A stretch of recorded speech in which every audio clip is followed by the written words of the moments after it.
The Blue Pure XR. Blue calls this their $299 flagship killer. It's not though. No. Skip it up and that up. What's going on, ladies and gentlemen? This is Rich of Review Tech USA, and about a month ago, Blue was kind enough to send me out the Blue Pure XR. This is their $299 smartphone, and it's an interesting phone. Blue says that it's supposed to compare to, in some ways, flagship killers. You know, it has an 8-core processor, 1080p Super AMOLED display, 16 megapixel camera on the back. But with all those numbers out there and the number including the price of $299, is it really worth your money? Well, we'll talk about that in this review, but let's go over some of its specs and features first, then we'll actually get into my opinion of the phone. Well, here is the Blue Pure XR. Right now I have the screen on right now. Again, it's an AMOLED screen. This is a 5.5 inch panel at 1080p. It's not a 2K screen or a 1440p screen, which may disappoint some people, but honestly, unless you're looking to do virtual reality, having a display that bright, or having a display with that many pixels, I should say, isn't really that big of a deal. And plus, even at this size, the 5.5 inch screen at 1080p, you're getting 401 pixels per inch, which is pretty pixel dense. So you're gonna have clear text on here, you're gonna have clear visuals when you surf websites, it's gonna look fine. So again, unless you're looking to do VR, that to me isn't a big deal. But this is also covered in Corning Gorilla Glass 3, so your screen will be pretty durable. On the back, you'll see your 16 megapixel shooter with flash. And this is a metal body on the back of the phone, so the phone does feel really premium, I will say. On the bottom, which is very nice, it comes with USB Type-C, rest in peace, micro USB, no one will miss you. Some people didn't care, people were fine with micro USB, I really hated it. I hated micro USB from its inception. Headphone jack on a fairly slim phone, Apple, you see that? It's a headphone jack. Nothing on actually on the side here. You have your power and volume rocker, which are nice and clicky, so you can definitely feel when you're hitting the buttons. Up on top here, we have nothing except antenna bands and a microphone hole. On the side here, you have where you put your micro SIMs. I wish that Blue would go over to nano SIMs with some of their phones, but they don't. But whatever, it's cheap to go out and get a micro to nano SIM adapter. Not really a big deal. And that's pretty much it. The phone does feel really good. It does feel more expensive than it actually is in most aspects. There's one I'm going to mention that they really fell short on, but beyond that, the phone does feel like a very premium phone. It feels more in line with like an HTC 10 or a OnePlus 3, because even though OnePlus 3 is only $100 more than this, I still consider that a flagship phone. So build quality wise, in general, it does feel really nice. Now, like John Rettinger from Techno Buffalo says, and he has a very good point, and you'd be amazed how many people review phones and do not bring this up. How the hell is the call quality on the phone? The call quality, at least to me, and I'll explain why I'm saying that in a second, was fine. I actually used this as my daily driver for 2 weeks, and I made plenty of phone calls. I used both speakerphone, I held it up to my head and used it as a handset, and people could hear me just fine and I could hear them just fine. But for the sake of transparency, I will say that I've watched other reviews and people say that phone calls from this phone have sounded muffled or jarbled or whatever the case may be. I can't say I've personally experienced that. When I've made phone calls with this phone, they've sounded fine, but there have been other reviewers who have had this handset, this smartphone, and said there were issues with call quality. My handset, my unit sounded fine, but other people have had issues. It's something that I had to know. But again, personally, from my experience, the phone sounded great, but I just want to make sure that was all put out there. Now, let's talk about software and the specs on this phone. Now, this has Android 6.0 Marshmallow. Now, one of the downsides with Blue is that the operating system you get with their phones, I hope you enjoy it, because Blue virtually does not upgrade to newer versions of Android. So if you buy the Pure XR, more than likely you are going to be stuck with Marshmallow and you are not going to get Nougat ever. On top of that too, Blue puts their own skin on top of Android, for example, like you have to swipe up from down here to get to your quick settings, like your Wi-Fi and your Bluetooth and your sound. Don't really see the point. It's like they're desperately trying to copy Apple. People don't. To smartphone manufacturers, whether you're budget smartphone or flagship smartphone manufacturers, people buy Android because they don't want iOS. Why are you trying to copy iOS in every single way? The other thing I don't like too about this phone, or the Blue Pure XR I should say, is that due to that custom skin, there's no app tray. You could download an app tray so you could actually swipe through the apps normally and organize things better. But again, they try to be like Apple and have all your apps just randomly floating around up here. It's just, I don't like it at all. I mean, again, it's Android, so you could root the phone and do your own thing with it if you really want to. But the skin that it comes with, it doesn't slow down the phone, okay? But it's just, I just feel they put unnecessary features in it, and they're trying to make it as Apple-like as possible. Speaking of being iOS-like, this phone actually has genuine 3D touch built into it, which sounds kind of cool. For example, I'm not going to touch the phone. It does work with the phone app too, but I have personal numbers in there that I don't want you guys to see. If you hit camera, you hold it down, it does the same thing Apple does where the apps start to jiggle around and you can erase them and swap them around and stuff like that. But if you push down, put some force, of course it's going to make a liar out of me now. If you push down, use some force, look, it gives you, it does other things where you can take a selfie real quick, take some video, take a snapshot.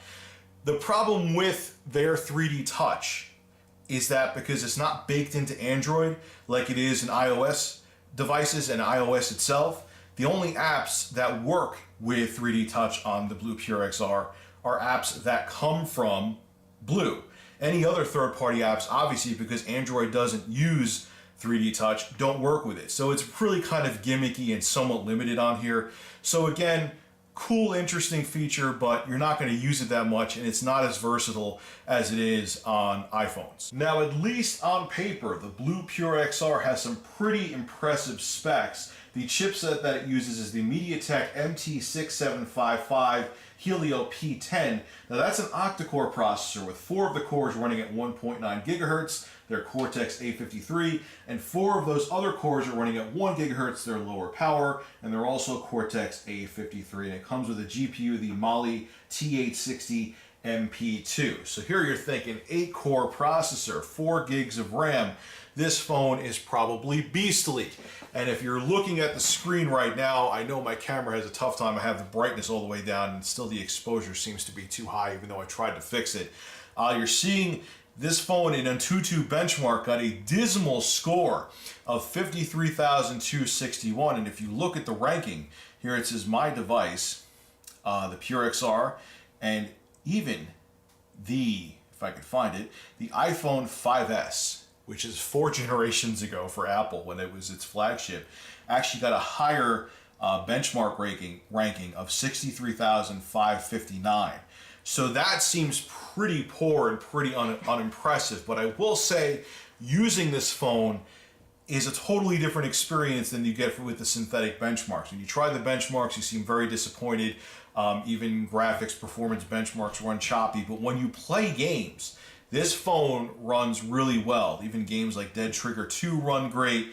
Everything I've thrown at it seems to run pretty smooth. Even with multitasking, due to the 4 gigs of RAM, you can have a whole bunch of apps open. Surfing through websites seems to work really well. So real-world performance does not coincide with the synthetic benchmarks, which kind of makes me scratch my head. It makes me wonder if the benchmarks are not optimized for MediaTek processors. They work better with Qualcomm processors, and that's why we're seeing such poor performance. But the bottom line is, in terms of performance, don't go by the synthetic benchmarks. The actual real-world performance with this phone is fairly snappy. It's not going to be as good as a Qualcomm Snapdragon 820 phone that has that chipset in it, but everything I've thrown at it seems to run great. So real-world performance is much better than what you see in benchmarks on this phone. Now, even though it is not a Qualcomm chipset in this phone, the Blue Pure XR does have its own form of quick charging. The only downside to it is you have to use the power brick that's included with the phone. The nice thing about when you buy a Blue product is that it comes with great headphones, which is very shocking to say. Usually headphones, even with expensive products, if you can buy a Samsung flagship, usually the headphones are terrible. Their headphones are actually good. It comes with a case, it comes with a screen protector, and it even comes with a USB-C to conventional USB Type A connector so you can hook up other devices to it. So that's really nice. Like I said, it actually charges pretty quick too. That's kind of nice about it too. It actually charges almost as quick as Qualcomm 3.0, but the downside is which is pretty similar to my issue that I have with the OnePlus 3, is you have to use their proprietary chargers and you have to use everything that comes included with the phone to take advantage of quick charge. That's the same with the OnePlus 3. If you try to use any other charger, it's just going to charge at a conventional speed. So that's disappointing, but I have to say, even at this price point, it is fairly nice that they include quick charging at all. Now, the other nice thing about the Blue Pure XR is that it comes with a fingerprint reader, and it's actually really damn good. I may even say that it's actually better than the OnePlus 3's fingerprint reader and almost on par with the fingerprint reader on the iPhones. The only downside I would say to it, and it's a pretty big downside, unfortunately, it kind of leaves me scratching my head, is that this is also a button, the fingerprint reader, and it is a chintzy, cheap feeling, awful button. It's very mushy on the corners. It almost feels like it's going to get stuck, and I question its longevity. So here it kills me, Blue, because you have one of the best fingerprint readers I've ever used, but the build quality of it is absolutely terrible. So it's a great fingerprint reader, but I question how long it'll last. Now I want to talk a little bit about the display some more. It is a 1080p Super AMOLED display, so you're going to get some bright, crisp colors on it. I will say though, it's not the best display I've ever seen. I will say when you obviously you're not going to view your phone at an extreme angle like this, but there have been other displays, actually even on cheaper phones, where even if I have the phone almost at a completely 90-degree angle, none of the colors, you don't get that rainbow banding effect, you don't get any change in the colors, whereas with the Blue Pure XR, you do. Now again, even at an extreme angle like this and like this, there's no color shifting, everything looks nice and bright and clean, but compared to other phones in a synthetic kind of way where I'm looking at this is not a natural way, I mean to say, that you're going to be looking at your phone. You do see some rainbow banding and distortion of colors. So it is what it is. This phone, even at its price point, it isn't the best AMOLED display I've seen, but it is good. You'll have no complaints about it. Even when you're tilting it like this and like this, the colors still look okay. Now here is the biggest Achilles heel, and you're going to see some stills and some footage here of the Blue Pure XR, is its camera. Now, if you remember a while back, I did review, it's no longer on Amazon, which is kind of sad, the R1 HD, which was an Amazon exclusive. If you were a Prime member, you could pick up that phone for $60. And if you remember in my review of that, for $60, I said the camera was pretty mind-blowing. For $299, the camera on this phone, yes, I know it has a 16 megapixel shooter, f1.8 aperture, laser focus, all these niceties. It sounds really good. But the camera on this $300 phone is pretty much on par with Blue's, now defunct, $60 phone. That means the camera on here is not that good. Take a look at some stills. Now with HDR, I hate what this camera does with HDR. It doesn't try to, add more detail to the picture and brighten up just super dark areas. It kind of just brightens up everything and you lose detail and things start to look washed out. The camera is okay when you have a lot of light, but when you start to go in darker areas and darker situations, the camera falls apart. You get noise. In my opinion, too much noise on a camera that's on a $300 phone. And video is only 1080p 30 frames per second, which if it was good video, I would be okay with. It's not good video. It's very mediocre video. There's no kind of stabilization, or I should say the stabilization that's on here is pretty poor, and the video looks somewhat jerky, and things kind of they almost have that artifact to the edges when you take video where everything kind of looks over sharpened. Really, I understand this is not meant to be a flagship phone, but the camera should be a hell of a lot more competent than the performance that I've seen. Maybe, I know I'm not a camera guy in terms of being a professional, and I know this does have a manual mode to it, but if you're just a point and shooter like me, it's adequate, but at this price point, I guarantee you will not be happy of the performance of the camera on the Blue Pure XR. The front-facing camera, so if you want to take selfies, is okay, but it's also nothing special. I've seen better even at this price point.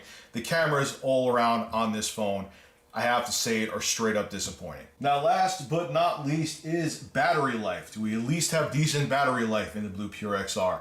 And I would say it's okay. When you're playing games, I would expect to get about 3.5 hours of battery, which is pretty average, maybe even slightly below average. But I will say, and I've done this on purpose, you could leave this phone in standby mode for days upon days on end. I left it on, I believe, for 4 days, and I still had a little over half the battery. I mean, now keep in mind, in those 4 days, I did not touch this phone, okay?